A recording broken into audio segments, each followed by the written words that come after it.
I started making these videos for my dad. I wanted him to see what I saw. We live thousands of miles apart, and I wish he could be a part of the things that I was experiencing. A couple years ago, I started going on road trips with my dad, and he would talk indiscriminately about whatever popped into his head based on what he saw during the drive or heard on the radio, and I loved it. So I started doing the same thing, even when he wasn't there. I pretended he was. And I would narrate to him on my camera what I saw and what I felt. Unfortunately, the content of the videos got too big. I couldn't email him or text him anymore, and I kept getting these messages to reduce the size of the file. Why would I do that? I put effort into making the reels. I didn't want to pick and choose what skylines and vistas I sent to my dad. Eventually, I figured out I could send the videos as a link and store the clips for eternity in the immense metropolis of the interwebs. For the younger folks out there, this might come as a shock to you, but I didn't grow up with the internet, cell phones, or Wi Fi. That's right. I'm a product of the 70s.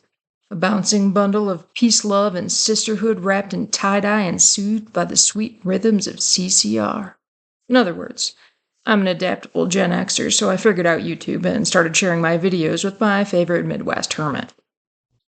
Another secret for any younger viewers watching. This might come as a shock to you, but there will come a day when you no longer give two kazoos what other people think of you. It's true. For some, it happens earlier than others. The people that matter to me accept me for who I am, goofy hair and all. Translation: I'm past the age of trying to fit in or be a part of something that doesn't love me with my flaws and quirks. So sure, I could handle some negative comments if I put myself out there in the public space. There's always haters and naysayers. I could ignore them. But why would I add my videos to a platform with millions of contributors?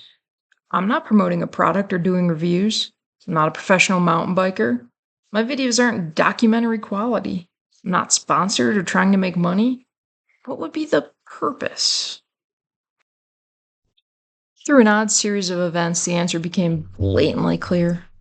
I went on a backpacking trip with some veterans in the Colorado mountains, and I met a diverse and unique group of people.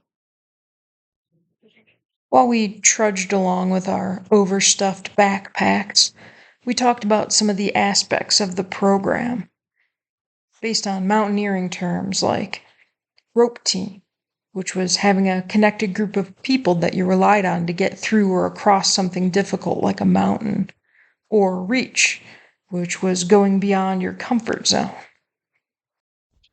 So after this backpacking trip, I went back to my making videos for my dad, and I was pedaling along, babbling to him, when a thought occurred to me. This isn't about me. It's about all the people that might want to have a glimpse, that vicariously enjoy the experience through my camera lens. My dad has good days and bad days. Some days his nerves are shot. He can barely walk or use his hands. I have an aunt that's a cancer survivor. She fatigues easily, doesn't do well in the heat. A cousin with MS, another that had a stroke. I know a lovely lady with a hip replacement and an aging body. I know people with crippling depression who can barely get out of the house some days. And all those people made me think about my mom.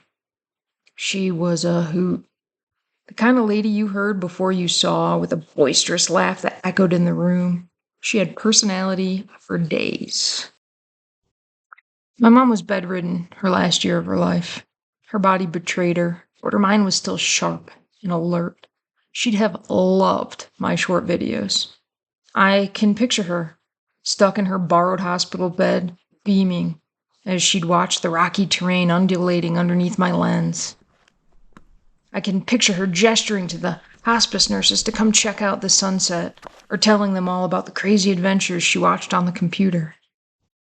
I wish my mom could see Yellowstone through my videos, or raft the Colorado River vicariously through the camera lens, but she's long gone. But there's lots of other people out there. And that's when I knew I should definitely post these videos for all the others that wishes they could see this and can't. Wish they could get out there for whatever reason and can't.